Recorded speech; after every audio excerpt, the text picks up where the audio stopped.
লা ইয়াকুনান্না ফি হাযিহিল উম্মাতি খাসফুন ওয়া কাযফুন ওয়া মাসফুন ওয়া যালিকা ইযা শারিবুল খুমুরা ওয়াত্তাখাযুল কাইনাতি ওয়া দারাবু বিল মাযিফি।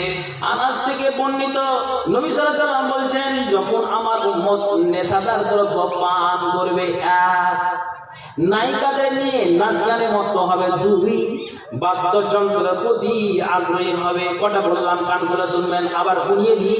নবী সাল্লাল্লাহু আলাইহি ওয়াসাল্লাম বলছেন, যখন আমার উম্মত নেশাদার দ্রব্য পান করবে, এক, দুই নাম্বার নবীজি বলছেন, যখন নাচ গানে আপনার যেন নায়িকাদের নিয়ে নাচ গানে মত্ত থাকবে, দুই, তিন নাম্বার নবীজি বলছেন, যখন আমার উম্মতেরা বাদ্যযন্ত্রের প্রতি আগ্রহ হবে, তিন। তো নবীজি বলছেন, অবশ্যই অবশ্যই অবশ্যই অবশ্যই দুনিয়াতে তিনটি ভয়াবহ বিপদ নেমে আসবে। এই যদি আমার উম্মতের এইরকম বদগুণ হয়, এইরকম আমার উম্মতেরা যদি বৈশিষ্ট্য তৈরি করে নাই, তাহলে এটা মাথায় উঠাও। আল্লাহ রাসূল সাল্লাল্লাহু আলাইহি ওয়াসাল্লাম জানিয়ে দিয়েছেন যে এই তিনটি কারণে পৃথিবীতে তিনটি বিপদ নেমে আসবে। কি নেমে আসবে? নবীজি বললেন, এক, দুনিয়ার মানুষেরা কান খুলে শোনো, যে আপনার যেন বিভিন্ন জায়গাতে ভূমি ধসে যাবে, জমি ধসে যাবে। কিসের কারণে? মানুষেরা মদ পান করে, তার কারণে। আপনাকে একটা কথা বুঝিয়ে দিই, যখন আপনার যেন আমরা ফেসবুক, হোয়াটসঅ্যাপের মাধ্যমে খবর পাই, নেপালে আজকে এইরকম ভূমিকম্প হলো, আপনার ভূরক্ষ দেশটাতে এইরকম ভূমিকম্প হলো, ভারতবর্ষের অমুক জায়গাতে ভূমিকম্প হলো, তখন পেপার পত্রিকার মাধ্যমে খবর পাওয়া যায় যে ওই জায়গাতে খবরটা পেলাম এটাই যে আপনার যেন অনেকটা জমি ধসে গিয়েছে, মানুষ অনেকটাই আহত হয়ে গিয়েছে। আপনার এই ভূমিকম্প হয়ে যাওয়ার কারণে অনেক বৃদ্ধ মানুষেরা আপনার জন্য জমিনে লুটিয়ে পড়েছে, কেউ হাসপাতালে ভর্তি আছে, কেউ নিহত হয়ে গিয়েছে। তাহলে আল্লাহ যে কম্পন দিলেন, এই কম্পনের কারণে বিভিন্ন জায়গায় জমি ধসে গেল, এটা আমরা জানি। নবীজি বলে দিয়েছেন, যখন অহরহ আমার উম্মতেরা মদ পানে ব্যস্ত হয়ে যাবে, নেশাদার দ্রব্যতে ব্যস্ত হয়ে যাবে, নাচ গানে মত্ত হয়ে যাবে, আপনার জন্য নাচ গানে যেন ব্যস্ত হয়ে যাবে, এটা তোমরা কান খুলে শোনো। এইরকম নোংরা কাজে জড়িত হয়ে যাওয়ার কারণে বিভিন্ন জায়গাতে ভূমি ধসে যাবে, এটাও একটা কারণ। তারপরে নবীজি বলছেন, উপর থেকে অথবা কোন জাতির পক্ষ থেকে জুলুম অত্যাচারকে চাপিয়ে দেওয়া হবে। তারপরে নবীজি বলছেন, অনেকের পাপের দরুন আকার আকৃতি বৃদ্ধি করা হবে। আর আল্লাহ পাক রাসূল জানিয়ে দিলেন যে আপনার এই তিনটি গজবের মূল কারণ হলো, এই গজবের মূল কারণ হলো তিনটি, এক, মদ পান করা, দুই, বাদ্যযন্ত্রের প্রতি আগ্রহী হওয়া, আর নাচ গানে আপনার জন্য মত্ত হয়ে যাওয়া। এই তিনটি কাজ যখন আমার উম্মতেরা বেশি বেশি বেশি করে চালু করে দিবে, মনটাকে লাগিয়ে দিবে, জিটাকে লাগিয়ে দিবে, আল্লাহ রাসূল সাল্লাল্লাহু আলাইহি ওয়াসাল্লাম বলছেন, তখন এই রকমের গজব পৃথিবীতে নেমে আসবে। এবার হ্যাঁ না বলো, হাদিসের সাথে মিলান। এটা শুরু হয়েছে না হয়নি? চলছে অলরেডি। আপনাকে একটা একটা করে হাদিস দিব বলেছি। দেখেন, এইরকম সমস্যা আপনার জন্য শুরু হয়ে গিয়েছে। হাই, কখন হবে? মানুষের কাছ থেকে এই ইমান আউট হয়ে যাবে তখন। কেন? নবীজি আপনাকে একটা হাদিস শুরুতে করেছে, ইকতারাবাতিস সাআহ, কিয়ামত যত নিকটে আসবে, মানুষের দুনিয়াবি লোভ লালসা তত বেশি হয়ে যাবে, এবং আল্লাহর পরিচয় জানা মানা হতে তত দূরে সরে যাবে, তত দূরে সরে যাবে, তত দূরে সরে যাবে। আল্লাহকে বলে মানুষেরা কিয়ামতের পূর্বে সব ভুলে যাবে। জি, আপনাকে বুঝাই। কি বুঝাই? খুব খেয়াল করে শুনবেন। এই যে তিনটির কারণে, এই মূল তিন কারণের যে গজব যে নেমে এসেছে, আপনাকে বুঝাই যে দেখেন অবস্থাটা কি হচ্ছে। খুব খেয়াল করে শুনবেন। কি হাদিসটা আপনাকে শোনাই। নবী বলছেন, ওয়ান ইবনে আব্বাস রাদিয়াল্লাহু তাআলা আনহু قال قال رسول الله صلى الله عليه وسلم, ইবনে আব্বাস থেকে বর্ণিত, রাসূলুল্লাহ সাল্লাল্লাহু আলাইহি ওয়াসাল্লাম জানিয়ে দিলেন, লা ইউবাইয়িতান্না কওমুন মিন হাযিহিল উম্মাতি আলা তাআমিন ওয়া শারাবিন ওয়া লাহাবিন কান করে শুনবেন। এর বন্যী গ্রামের মানুষেরা, আপনাকে একটা করে হাদিস দিচ্ছি, শুনেন, আপনার কাজ দিবে। রংরসের গল্প শোনা লাভ নেই, আপনার রংরসের কথা শুনে আপনার লাভ নেই।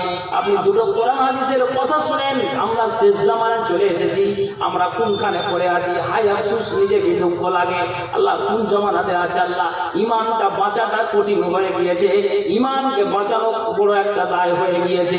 ওরে দুনিয়ার মানুষেরা, আল্লাহ রাসূল সাল্লাল্লাহু আলাইহি ওয়াসাল্লাম বলছেন, ইবনে আব্বাস থেকে বর্ণিত, নবীজি বলছেন, অবশ্যই অবশ্যই আমার উম্মতের কিছু সম্প্রদায়, তারা কি করবে, তারা যেন অতি ভোগ বিলাসে দিনাতিপাত করবে, রাত্রি অতিবাহিত করবে। কি নিয়ে? আলা তাআমিন ওয়া শারাবিন ওয়া লাহবিন, বিভিন্ন ধরনের খাদ্য ও পানীয়তে ভোগ বিলাস হয়ে রাত্রি আপনার জন্য আপনার দিনাতিপাত করবে, আপনার যেন রাত্রি দিনাতিপাত করবে, সারা রাত চলবে। আপনার খাদ্য পানি নিয়ে সারা রাত চলবে, আর সারা রাত চলবে তা আপনার জন্য। নবীজি বলে দিয়েছেন, ফায়াসবাহু কাদ মাসাহু তিরদাতান ওয়া খানাজিরা, তো তারা যেন আপনার যেন কি করবে, সারা রাত যেন রাতটা অতিবাহিত করবে। আল্লাহ রাসূল জানিয়ে দিলেন, এমতো অবস্থায় তাদের সকাল হবে কি রূপে? তো নবীজি বলছেন, যখন সকাল হবে তো তারা হবে আপনার বানর ও শূকরের আকার আকৃতিতে রূপান্তরিত হয়ে, তারা যেন আপনার এরকম আকার আকৃতিতে তাদের জন্য সকাল হবে। নবীজিকে জিজ্ঞেস করা হলো যে এরা সারা রাত যেন আপনার যেন পানি নিয়ে খাদ্য নিয়ে সারা রাত অতিবাহিত করে, তো কেন এরকম তাদের আকার আকৃতি হবে? কেন তাদের শূকরের মতো আকার আকৃতি হবে?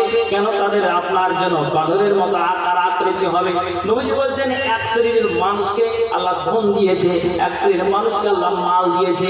ওই মালটাকে এখন যদি আপনাকে বলি, এর বন্যাহী গ্রামের মানুষেরা, এই মসজিদের উন্নতি গল্পে জালসা, যা আল্লাহ আপনাকে ধন দিয়েছে, যা আল্লাহ আপনাকে মাল দিয়েছে, ওই মালটাকে অপচয় নষ্ট না করে মালটাকে কি করো, মসজিদে তুমি দান করে দাও। কেননা নবীজি বলে দিয়েছেন, একটা মানুষকে, একটা বন্যাহী গ্রামের মানুষেরা 5 তলা বাড়ি বানিয়ে দিয়েছে, কোন একটা মানুষ 2 তলা বাড়ি বানিয়ে দিয়েছে, একজন 1 তলা বাড়ি বানিয়ে দিয়েছে, টাইলস বসিয়ে দিয়েছে। পাশের লোকটা বলে, আল্লাহ তুমি যদি এইরকম আমাকে ধন দিতাম, মাল দিতে, তো আমিও আল্লাহ 2 তলা বাড়ি বানাতাম, 1 তলা বাড়ি বানাতাম, বাড়িতে টাইলস বসিয়ে দিতাম। তো রাসূল বলছেন, যাকে 2 তলা দেওয়া দিয়েছে ওই দিকে নজর দিও না, ওই দিকে তুমি খেয়াল করিও না। তোমার নিচে কে আছে তার দিকে তুমি খেয়াল করো, তোমার নিচে কে আছে তুমি তার দিকে খেয়াল করো। কার 2 তলা বাড়ি খেয়াল তুমি দেখতে যাও না। তোমার যে মাটির আছে তো কাউরির টাটির বাড়ি আছে, আবার কেউ পিডাব্লিউতে বাস করে, তো তোমার নিচে কে আছে তুমি তার দিকে খেয়াল করো। নবীজি স্পষ্ট জানিয়ে দিলেন। আল্লাহ পাক রাসূল বলছেন, এর দুনিয়ার মানুষেরা তোমরা কান খুলে শোনো, এমন একটা দিন আসবে, সময় আসবে, এক শ্রেণীর মানুষকে যে আল্লাহ তাআলা ধন দিয়েছে, মাল দিয়েছে, ওই মালটাকে তারা অপচয় নষ্ট করে আপনার জন্য কি করবে, নায়িকা, এদের মধ্যে কেউ গায়িকা হবে, কেউ নায়িকা হবে, আর যেন বাদ্যযন্ত্র নিয়ে আর তার মদটাকে নিয়ে, মদের বোতলটাকে নিয়ে তারা সারা রাত অতিবাহিত করবে। কোনো একটা নির্জন জায়গাতে, তারা এক জায়গাতে তারা বসে যাবে, আর বসে যাওয়ার পর তারা আনন্দ করবে, উল্লাস করবে। কি জন্য আনন্দ উল্লাস করবে? এই যে আল্লাহ মাল দিয়েছে, এই মালে আপনার জন্য অপচয় নষ্ট করে, মদকে আপনার জন্য খরিদ করে, আর 4-5 জন বন্ধু এক জায়গাতে বসে গাট গাট গাট গাট গাট গাট করে মদটাকে পান করে। আল্লাহ রাসূল জানিয়ে দিলেন যে এরকম চরিত্র হওয়ার কারণে, এরকম চরিত্রহীন হয়ে যাওয়ার কারণে তাদের যেন সকাল হবে কেমন ভাবে, না তো বানর এবং শূকরে পরিণত হয়ে তাদের জন্য সকাল হবে। যেহেতু যেটা আল্লাহ মাল দিয়েছে, ওই মালটাকে না মসজিদে দিয়েছে, না মাদ্রাসা দিয়েছে, না ফকির এসেছে, না ফকিরকে দিয়েছে। আল্লাহ যে মালটাকে ঠিক মতো যেই জায়গাতে কাজে লাগাচ্ছে, সেই জায়গাতে কাজে লাগায়নি, মালটাকে অপচয় নষ্ট করে দিয়েছে। কাজে তাদের রূপ হয়ে যাবে শূকর এবং বানরে পরিণত হয়ে।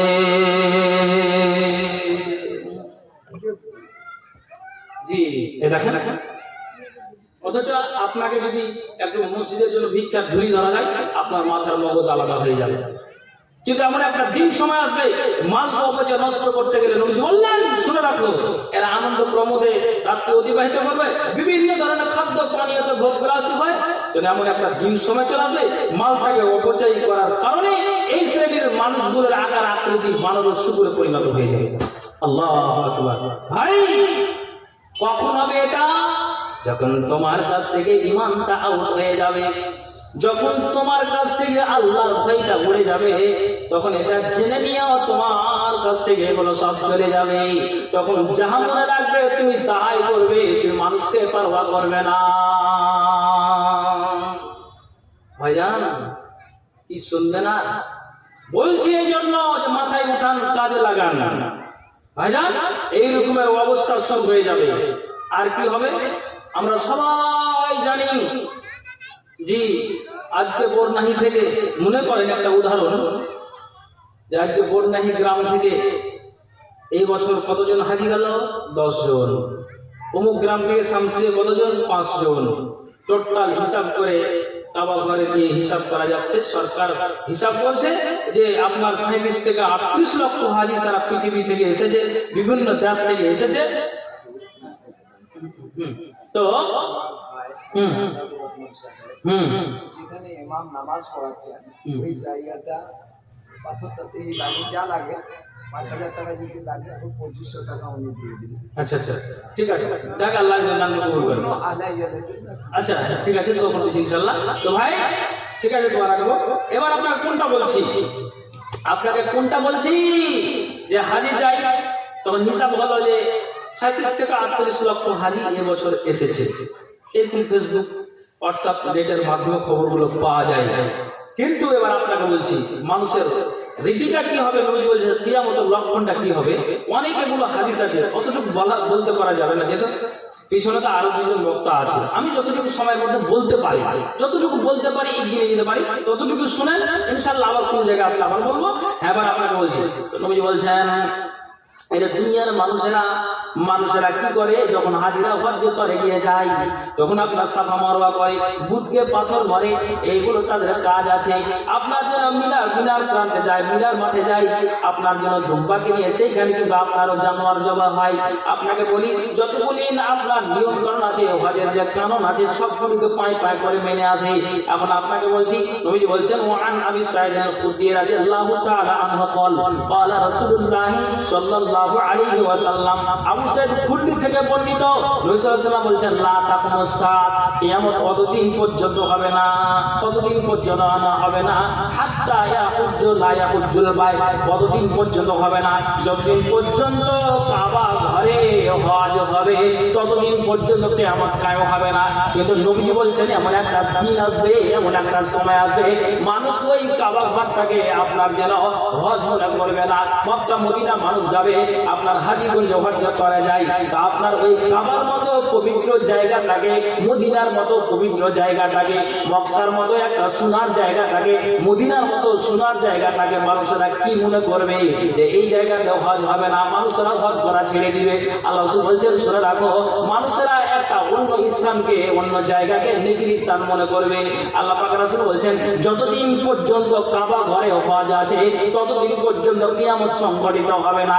এটা এমন একটা দিন চলে আসবে, সময় চলে আসবে যে মানুষ অন্য জায়গাটাকে নেকির স্থান মনে করবে। আর যখন কাবাকে ছেড়ে দিয়ে মানুষ অন্য জায়গাকে নেকির স্থান মনে করবে, তখন জেনে নাও যে কিয়ামত তোমাদের ঘর নিয়ে এসেছে। বুঝতে পেরেছেন?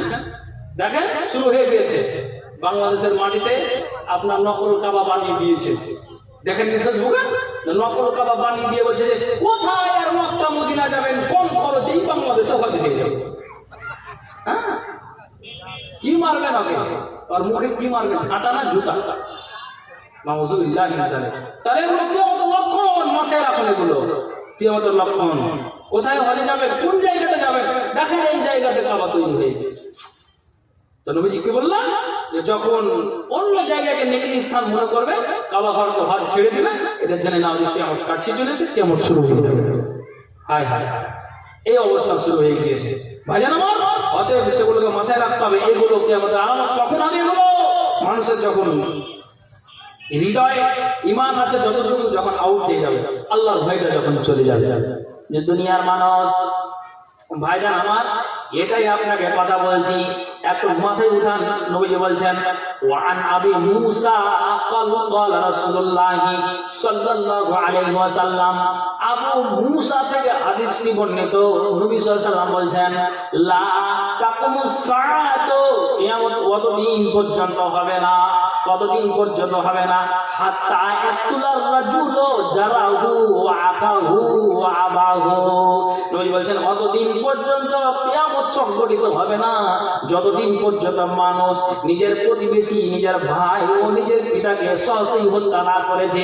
তার মানে বোঝা গেল এমন একটা দিন আসবে, এমন একটা সময় আসবে যে আপনার যেন এমনি এমনি বাড়ি থেকে ছেলে হাসুয়া বের করে নিবে, বাপের গর্দানে লাগিয়ে দিবে, বাপ ছেলের গর্দানে লাগিয়ে দিবে, প্রতিবেশীর সাথে কোনো ঝগড়া নাই, বা আপনার এমনি হাসুয়াটাকে বের করে, তালোয়ারটাকে বের করে এমনি আপনার প্রতিবেশীর সাথে ঝগড়া বিবাদ শুরু হয়ে যাবে। তো নবী বলছেন যতদিন পর্যন্ত এই কাণ্ড না ঘটছে ততদিন কিয়ামত সংঘটিত হবে না। এর দুনিয়ার মানুষ আপনাকে আমি বুঝাই, কোনো ঝগড়া নাই, বিবাদ নাই, শুধু বলেছে বেটা তুই জুদা হয়ে খা, বেটা তুই আলাদা হয়ে খা, তোকে আর রাখতে পারবো না, তোরও সন্তান দুটা হয়ে গিয়েছে, তার মানে আমার পোতা দুটো হয়ে গিয়েছে, তোর বুকে আল্লাহ তাআলা দুটা বেঁধে দিয়েছে, মানে আমার পতিত হয়ে গিয়েছে, সংসার তোর ভারী হয়ে গেছে, আব্বা তুমি ছেড়ে দিও না, তোমার সাথে থাকতে চাইছি। এই তো আলোচনা, এই তো কথা, না তোকে রাখবে না, কেন রাখবে না? এই আলোচনা হতে আছে 2 দিন গেল, 4 দিন গেল, 5 দিন গেল, দুনিয়ার বাস্তব ঘটনাটা আপনাকে দেখাই। 10 মানুষ বসে আছে, আপনার বাড়ি থেকে লাদনা বের করে বাপের বাগানে লাগিয়ে দিল, বাপের পোপরা মাইকটা পড়ে গেল। আরে আল্লাহ কিসের কথা? সামান্য কথা নিয়ে বাপের পিঠে যদি আপনার এইভাবে লাঠি পড়ে যায়, তো নবীজি বলছেন শুনে রাখো, দিন এমন চলে আসবে, সময় এমন চলে আসবে যে আপনার এমনি এমনি বাপের গর্দানে তালোয়ার লাগিয়ে দিবে, হাসুয়া লাগিয়ে দিবে, প্রতিবেশীতে দ্বন্দ্ব শুরু হয়ে যাবে, ঝগড়া বিবাদ শুরু হয়ে যাবে, ভাই ভাই মতবিরোধ শুরু হয়ে যাবে। তো নবীজি বলছেন যখন এরকম সচরাচর এরকম তোমরা দেখতে পাবে, এটা জেনে নাও, তোমরা মাথায় উঠিয়ে নাও, তোমরা কান খুলে শোনো, এটা মাথায় ভালো করে উঠিয়ে নাও। আল্লাহ বলছেন যে এরকম রীতি যখন দেখতে পাবে তখন কিয়ামত কাছে এসেছে, কিয়ামত ঘনিয়ে এসেছে, আর বেশি দূরে না।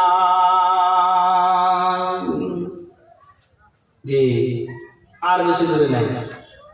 এগুলো হলো কিয়ামতের লক্ষণ। এমন একটা আসবে, আল্লাহ সাল্লাল্লাহু আলাইহি ওয়াসাল্লাম বললেন। আর কি বলছে? কান খুলে শুনবেন। নবী বলছেন ওয়ান আনাসিন قال قال رسول الله صلى الله عليه وسلم, আনাস থেকে বর্ণিত নবী সাল্লাল্লাহু আলাইহি ওয়াসাল্লাম তিনি জানিয়ে দিয়েছেন, এরে বন্যাই গ্রামের মানুষেরা কান খুলে শোনো। নবী বলছেন লা তাকুমুস সাআত, কিয়ামত কতদিন পর্যন্ত হবে না, কতদিন পর্যন্ত হবে না? হাত্তা আমতুরান নাসু মাতারান আমা, যতদিন পর্যন্ত সারা পৃথিবীতে গোটা বছর যাবত বৃষ্টি না হচ্ছে, সারা বছর বৃষ্টি হবে না, আপনি সূর্যের তাপ পাবেন না, সূর্য আপনি দেখতে পাবেন, আপনার যেন পশ্চিম গগনে, আপনার পূর্ব গগনে আপনার যেন সূর্য অস্তমিত, আপনার উদিত হবে, আপনি কিছুই বুঝতে পারবেন না, সারা বছর বৃষ্টি রিমঝিম রিমঝিম চলতেই থাকবে। নবী বলছেন হাত্তা আমতুরান নাসু মাতারান আমা, কিয়ামত কতদিন পর্যন্ত হবে না? যতদিন পর্যন্ত গোটা বছর যাবত বৃষ্টি না হচ্ছে। এর দুনিয়ার মানুষেরা এই যে আপনার 2টা দিন বর্ষা হলো, তো মানুষেরা ক্লান্ত হয়ে গেল, আল্লাহ জমিন ঠান্ডা হয়ে গেল, আকাশ থেকে তুমি পানি বর্ষণ করো, ঠান্ডা আল্লাহ নেমে গেল, আল্লাহ এই 2 দিন বর্ষাতে মানুষের মনটা বিরক্ত হয়ে গেল। তাহলে এমন একটা দিন আসবে দাদারা, আমার এমন একটা সময় চলে আসবে, নবীজি বলছেন এটা কিয়ামতের লক্ষণ, তোমরা কান খুলে শোনো। সারা বছর রাত আর দিন, রাত আর দিন, রাত আর দিন, রাত আর দিন আপনার বর্ষা হতেই থাকবে, পানি বর্ষণ হতে থাকবে, বৃষ্টি হতেই থাকবে, বৃষ্টি হতে থাকবে। এখন আপনার এই গ্রামের মানুষরা মনে মনে চিন্তা করে যে আমরা আল্লাহর কাছে দোয়া করি যে আল্লাহ তুমি এই জয়ধানে তুমি কি করো, পানি বর্ষণ করো, মার্শালে পানি হয় না, টিউবওয়েল থেকে পানি পাই না, পানি পান করবো তো আল্লাহ মার্শালে পানি ওঠে না, কি করবো আল্লাহ রে? তখন তুমি দোয়া করো, বললো মাওলানা এটা তো সবচাইতে ভালো হলো, সারা বছর আল্লাহ পানি বর্ষণ করবে, তা আমাদের যেন আমরা কি করব, আমরা যেন এই মার্শালের খরচটা বেঁচে যাব, আমরা যেন আমাদের এই টিউবওয়েলের পানিটা উঠবে না, তো আমাদের খরচটা বেঁচে যাব। কত আপনাদের এটা কত সুন্দর কথা বের করলেন। কিন্তু নবীজি বলছেন কান খুলে শোনো, সারা বছর বৃষ্টি হবে রে দাদা আমার, ওয়ালা তামবুতুল আরদু শাইআ, কিন্তু জমিনে বিন্দু মাত্র ফসল হবে না, বিন্দু মাত্র কোনো শস্য উৎপাদন হবে না, আপনার জমিনে কোনো ফসল উৎপাদন হবে না, কোনো শস্য গজাবে না। তখন মানুষেরা হাই নাফসি করবে, আল্লাহ সারা বছর বৃষ্টি কেন দিচ্ছ? আল্লাহ কোনো ফসল হয় না, কোনো জমিতে আপনার জন্য কোনো ধানের চাষ হয় না, বেগুন চাষ হয় না, পটল চাষ হয় না। নবীজি এটাই জানিয়ে দিলেন, সারা বছর যাবত বৃষ্টি হবে বটে, কিন্তু জমিনে কোনো ফসল হবে না। জি, দুটা দিন বৃষ্টিতে মানুষের মনটা আলাদা হয়ে যাচ্ছে। আর এখন দেখুন, এই দেখুন কিয়ামতের লক্ষণ। নবী বলেন অতক্ষণ পর্যন্ত হবে না যতদিন পর্যন্ত সারা বছর বৃষ্টি না হচ্ছে। কয়েকটার হাদিস শুনিয়ে দিই, তারপরে মসজিদের জন্য একটা উদ্দেশ্য যাবে। কয়েকটার হাদিস শোনা। কি হাদিস? আটা শুনে নেন, কাজে দিবে। ওই বাজে কথা আমি বলি না, আসলে বলি না, এটা আমি আল্লাহ একটা করে দিতে বলছি। আল্লাহ যতক্ষণ আল্লাহ স্টেজে থাকি, তুমি জুবানটা খুলে দিও, মানুষকে যেন কোরআন হাদিস দিয়েই আমি আমার সময়টাকে ব্যয় করতে পারি। এটা আমি আল্লাহর কাছে আরাধনা করে চেয়ে নিয়েছি। অতএব আপনাকে বলছি, কোরআন হাদিসের কথা শুনে কাজে লাগার চেষ্টা করো। আর কি বলি? নবী বলছেন, এর দুনিয়ার মানুষেরা তোমরা কান খুলে শোনো। আল্লাহ জানিয়ে দিলেন, ওয়ান আবি হুরায়রা রাদিয়াল্লাহু তাআলা আনহু قال قال رسول الله صلى الله عليه وسلم, আবু হুরায়রা থেকে বর্ণিত, নবী বলছেন, লা তাকুমুস সাআত, কিয়ামত কতদিন পর্যন্ত হবে না? কতদিন পর্যন্ত না? হাত্তা ইয়াবনিয়ান নাসু বুয়ুতান ইউসলাহা ওয়াসিয়াল মারাহিলি। এই দুনিয়ার মানুষেরা একটা বোরকাহীন উত্তর মাথার মানুষ কি করেছে? সুন্দর করে টাইলস বিছিয়েছে, আপনার ডাইনিং এর টাইলস করেছে, বাড়ির ভিতরে টাইলস করেছে, রুমের টাইলস করেছে, আপনার বাথরুমের টাইলস করেছে। একটা এই আপনার যেন বন্যাই আপনার দক্ষিণ মাথার মানুষ দিয়ে উত্তর মাথা চলে গিয়েছে। এত টাকা কোথায় পালিয়ে ভাই যে টাইল বই বিছিয়ে দিলে? বলছি এখনো কি হয়েছে? চলো আগা দিক সামনে দিক দেখো, আর বাড়িটার ডিজাইনটা আমি কি করেছি। কান খুলে শুনবেন দুনিয়ার মানুষরে, বাড়ির দিকে যাই সুন্দর করে নকশা, আপনার জন্য সুন্দর করে নকশা তৈরি করে দিয়েছে, ডিজাইন তৈরি করে দিয়েছে। তো নবীজি বলছেন, শুনে রাখো, এই লোকটা ওর দেখে ও আপনার বাড়ি গেল, আর বাড়ি গিয়ে বলছে যে আমার বাড়িতে এতটা রং আছে, প্লাস্টার আছে, সব কিছু আছে, আমার বাড়িতে ডিজাইন হয়নি। ওর দেখে ওর ডিজাইন শুরু করলো, ওর দেখে ওর ডিজাইন শুরু করলো। এই যে আপনার স্টাইল করে বাড়ি তৈরি করা, বিভিন্ন প্রকারের প্রতিষ্ঠান তৈরি করে দেওয়া। আল্লাহ রাসূল সাল্লাল্লাহু আলাইহি ওয়াসাল্লাম বলছেন যে বিভিন্ন প্রকারের নকশাপূর্ণ বাড়ি তৈরি করা, এটা হলো কিয়ামতের লক্ষণ। কিয়ামতের লক্ষণ, কিয়ামতের লক্ষণ। অলরেডি মানুষ শুরু করে দিয়েছে, দাদা আমার বাড়িতে টাইলস পয়সা গুণ ভরে না, সামনে মানুষকে ডাকার জন্য ডিজাইন তৈরি করে। শুরু হয়েছে না হয়নি? যে কখন হবে? আল্লাহর ভয় আর ঈমান যখন সরে যাবে। আপনাদের বিরক্ত লাগছে নাকি? অসুবিধা হচ্ছে কি? আর ভাই আপনারা দাঁড়িয়ে কেন আছেন? বসেন, সামনে সামনে বসেন। আসে